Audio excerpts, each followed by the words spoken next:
We are going to talk about the Pac-12 championship game between Utah and USC. This one being contested in Nevada, the great state of Las Vegas. Everything great about it except for the fact that you can't deposit online on your sportsbook apps. Get on that, Nevada. What are we doing? Friday night, 8 p.m. kickoff on Fox. USC a 3-point favorite on the neutral field, over under of 67 in this game after the wild first matchup that ended in a 2-point conversion in the win in Utah first time around in a blackout. Yeah, this is the game with the biggest implications, I think. The American also has really big implications in terms of New Year's Six eligibility, but this one has the most cut and dry. USC, you win and you are in the college football playoff. That is there's no chance that that's going to shake up because the committee ranked them fourth already. And if they lose, we're probably looking like a Cotton Bowl, Orange Bowl bid for them. Still a New Year's Six, still a fun team to watch. Okay, so Utah, if they win, they should be in the Rose Bowl because of the default Pac-12 champion goes to the Rose Bowl. Mm-hmm. If they lose, there's an interesting set of parameters that the Rose Bowl can choose who they want if they believe a team has played too recently or if it would create a not exciting matchup. So because that got out last night, I don't think Utah or Ohio State's going to go to the Rose Bowl here. So if Utah loses, they're going to be falling, and they're going to be falling probably outside a New Year's Six Bowl, which kind of sucks. So I think there's a lot on the line for both teams here. That's pretty evident outside of even just the Pac-12 championship. And like you mentioned, Utah already beat USC. But if you watch that game, it was pretty wild, and I don't know if I'm going to roll the dice on that kind of outcome happening again. It was in Rice-Eccles Stadium, which when we previewed the game, we talked about it being one of the hardest places to play a football game on the road, and that is absolutely true.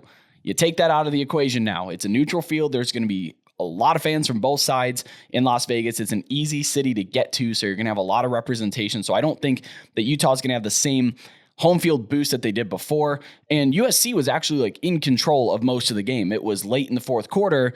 Again, 48 seconds left. Utah goes for 2, ends up being a winning play, which was great.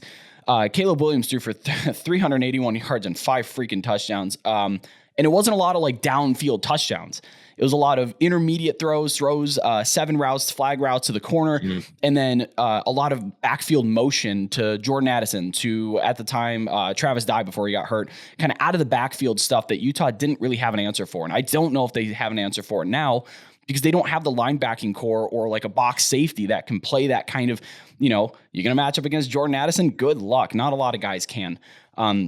The play calling, especially in the red zone, was just terrific by USC, and I think they continue that because there's no reason to fix what ain't broke. They were an offensive machine in that game, and Utah's defense isn't very good, but it's not so bad as USC made them look that game. So we know about USC's defense. Incredible turnover luck. They do force turnovers, but the metric on how many fumbles they recover, the rate of that, it's unprecedented.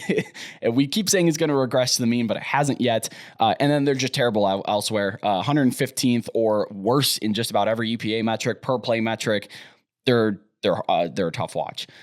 I wouldn't bet Utah in the situation away from home, especially the way that the last game went.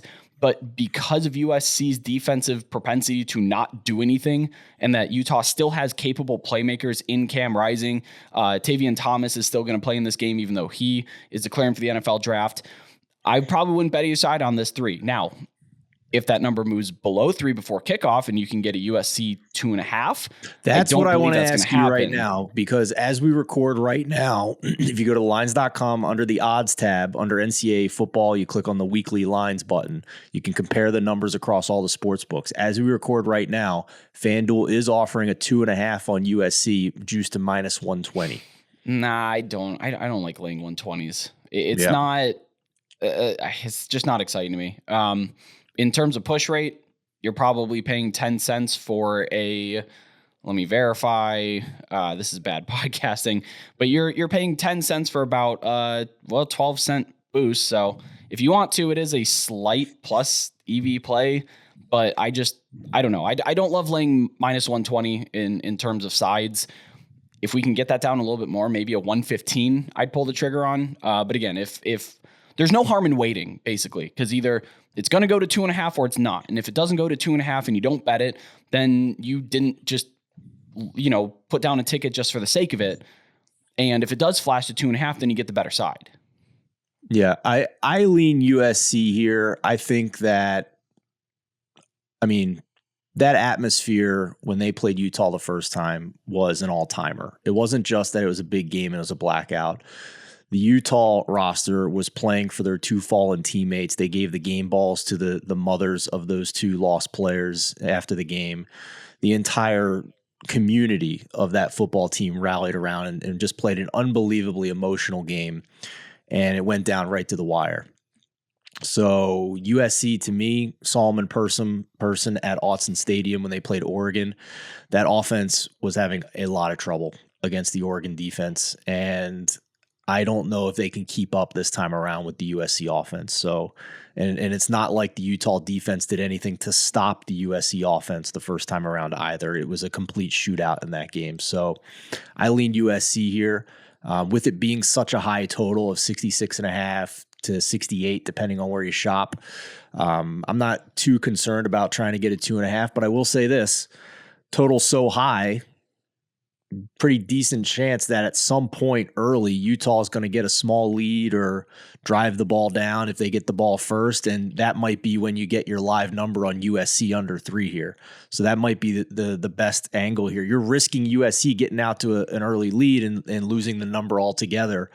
But we saw them fall behind against UCLA as well in that rivalry game. So that's probably my angle, Brett, is just wait for a live number here under 3 on USC, because it's a decent shot we get it with such a high total here. Yeah, always good with that. And one thing that the USC offense didn't show that game at all, Caleb Williams didn't really run a lot. He had a big run at the beginning of the game, but he finished with 57 total rushing yards, 8 rushes. This guy has 10 rushing touchdowns on the season. That was something in his bag that he didn't need to use, because the protection up front was really good that game. There wasn't a lot of pressure on him. He threw for 380 and 5. There's not a ton of pressure going on there. But there is still that outlet that, like, if Utah does get after them, they still haven't seen Caleb Williams run the daylights out of the ball like he can. So he's a great off-script quarterback. Again, we didn't really see that last game. That worries me. If you can get a quarterback that is on script all game, so pointed, and has no trouble whatsoever, but can get those off-script plays when you finally get him off script, good luck getting him down. I don't trust Utah to stop USC's offense either.